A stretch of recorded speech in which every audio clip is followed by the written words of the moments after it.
사무엘하 14장 21절에서 27절 말씀 교독합니다.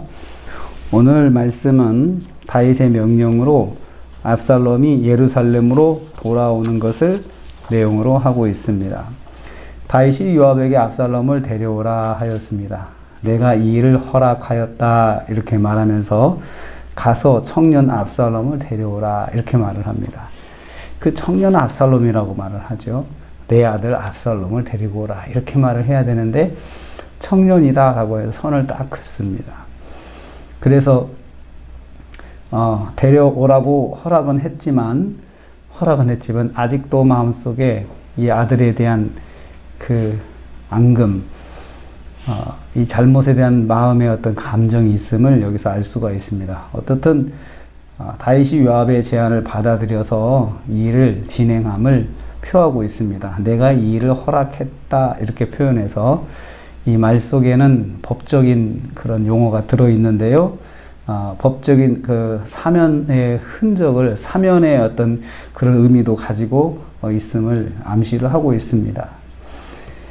그래서 요압이나 압살롬이 이 말을 통해서 안심하게 하는 거죠. 그냥 단순히 오는 게 아니고 사면권도 줘가지고 전에 있던 건 다시 묻지 않겠다라는 의미에서 이제 데려온다, 내가 허락했다라고 말을 하고 있습니다. 초조하게 다윗의 반응을 기다렸던 요압이 다윗의 긍정적인 대답에 감사를 표합니다. 왕을 위해서 복을 빌고 감사를 표했습니다. 그리고 자신이 다윗 왕에 큰 은혜를 입었다라고 그렇게 표현을 합니다. 자신의 제안을 받아주신 것은 종이 왕 앞에서 은혜를 입은 줄 아나이다. 이것은 큰 은혜를 입은 것입니다 하면서 다윗을 높입니다. 자신의 제안이 받아들여진 것으로 인해서 내가 은혜를 입었습니다 라고 선포를 해서 다윗의 결정이 참 잘한 것임을 이제 말을 하고 있습니다. 그렇게 해서 요압이 압살롬을 데리고 오게 됩니다.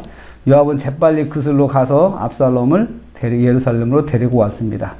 그러자 다윗이 덧붙입니다. 왕궁이 아닌 사가로 가게 하라는 것입니다. 그래서 다윗의 얼굴을 볼 수 없게 하라는 거죠. 다윗이 만나보고 싶지는 않은 거예요. 이 아들이 올 수 있기는 했지만 얼굴 보고 싶지 않은 거예요. 그러니까 다윗은 압살롬을 그렇게 왕궁이 아닌 사가로 살게 해서 압살롬을 이렇게 안 보고 삽니다. 그래서 압살롬은 예루살렘으로 돌아왔지만 다윗을 만나지 못했습니다. 다윗을 마주치지 않게 다윗이 차단을 했기 때문입니다. 다윗은 다시 한 번의 기회를 살리지 못합니다.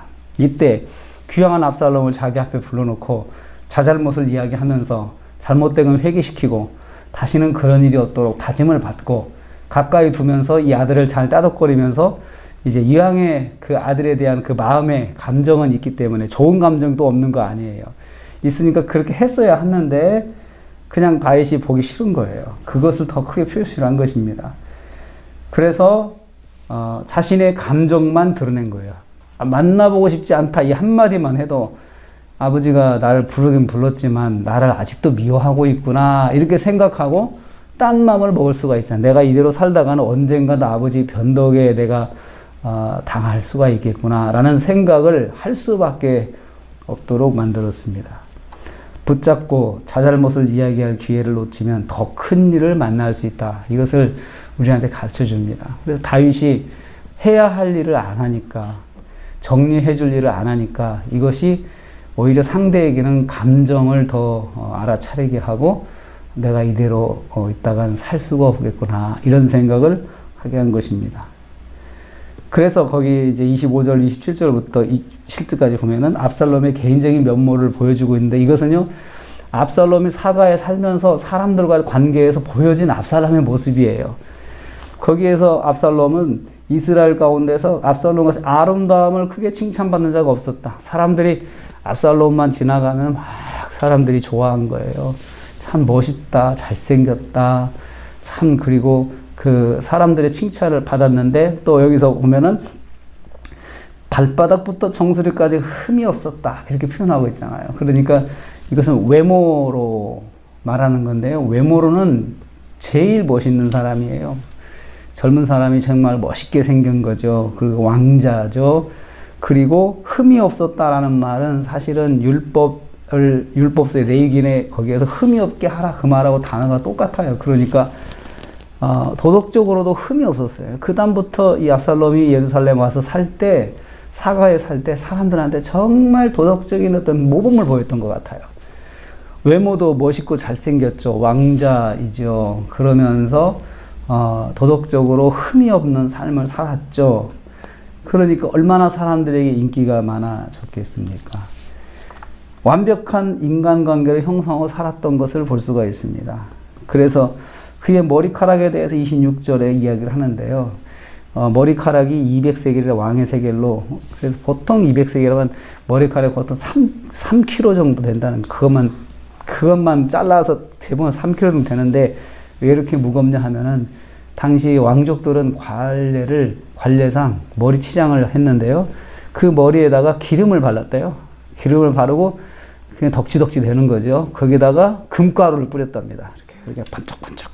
머리카락을 휘날리는데 금가루가 번쩍번쩍 휘날리면서 오면은 말 타고 달리면 얼마나 멋있겠어요. 그러니까 아주 멋있는 외모에다가 그리고 마음도 정말 착해요. 사람들이 정말 이 개인적인 일을 부탁하면 잘 돌봐주고 자기 갖고 있는 그런 힘으로 잘 사람들을 보살펴 준 거예요. 그래서 사가 생활을 하게 된 압살롬은 백성들로부터 많은 인기를 누리고 살게 되었던 것입니다. 그러니까 다윗이 정리하지 못한 압살롬의 죄악이 새로운 측면으로 성장하고 있는 걸 볼 수 있어요.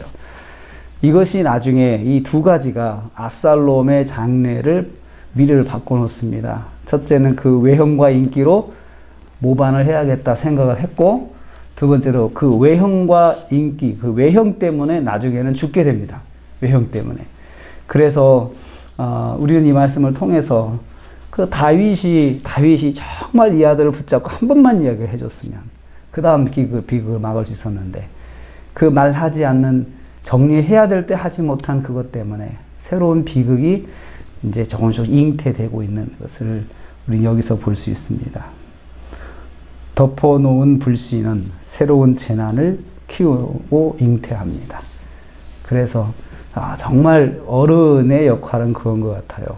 잘못된 걸 잘 정리해주고 잘 이끌어줘야 되는데 다윗이 그렇게 하지 못하고, 또 마음속에 다윗도 그 말씀보다도 자꾸 감정을 앞세우니까 이렇게 자꾸 가정 안에서 꼬이게 되는 것을 볼 수 있고, 이스라엘의 장래를 어렵게 만드는 그런 다윗의 모습이 보여지고 있습니다.